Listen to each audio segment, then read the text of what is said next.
Well, it was a blissful day. After all, we were about to meet after chatting for a long time. But I don't know why I was a bit hesitant of this meeting. Maybe because I'm a broken lover, or some sort of a shy guy who haven't been in contact with girls since couple of years. Yet, I gathered all my nerves and my guts to go forward to meet her. Hence we met, and finally I got to see her. But I don't know why I felt an instant chill the moment I looked at her.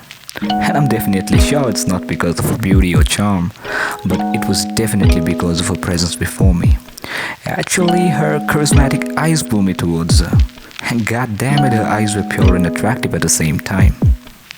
And then after staring at each other's face for a while, we decided to go to a nearby pub and got seated over there.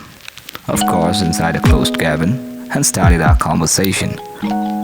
Our conversation, well, it was accompanied by a couple of bottles of beers and some cigarettes and some snacks. And yes, every time she uttered a word, she reminded me of someone. Someone who was long forgotten, someone whom I loved passionately.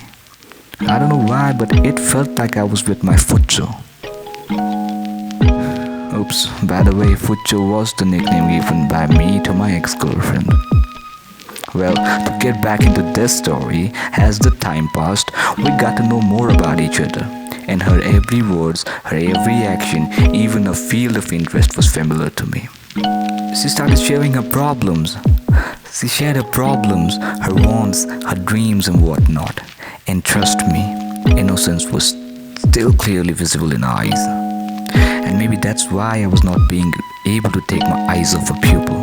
I wanted to touch her and get her philosophies, but of course in the most respectful manner possible. And I did initiate it by grabbing her hands, and again I was left alone with chill and zeal to understand her more. And to be honest, I was actually hungry for a hug since ages, and I wanted to feel the warmth of love, which I was deprived of.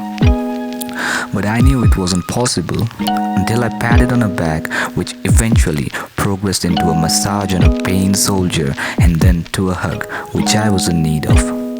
Even I don't know how that hug led us to something weird, something unexpected, something unreal. Yes, we kissed in our first date. Trust me, I was still able to get the taste of innocence even on her lips. It is a bit sensual, right? Yes, definitely it was.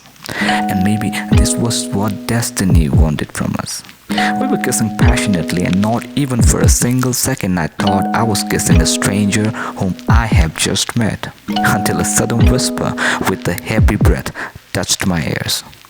"Hami sati mat tayo." Meaning we are just friends, and that's when I gained my consciousness and realized the reality. I felt numb, ashamed and pervert at the same time, and then I asked her with utmost confidence, "Should I propose you? I promise I love you forever." For which she instantly replied, "Please don't. I don't want to be in a relationship. I'm not ready for it." And at that moment I understood that life doesn't work with impatient. And at that moment I understood that life doesn't work with impatience. And at that moment I understood that life doesn't work with impatience. Rather, life demands forbearance. And love, well, she taught me that love demands purity. Yes, love demands purity. Well, that's the story, guys.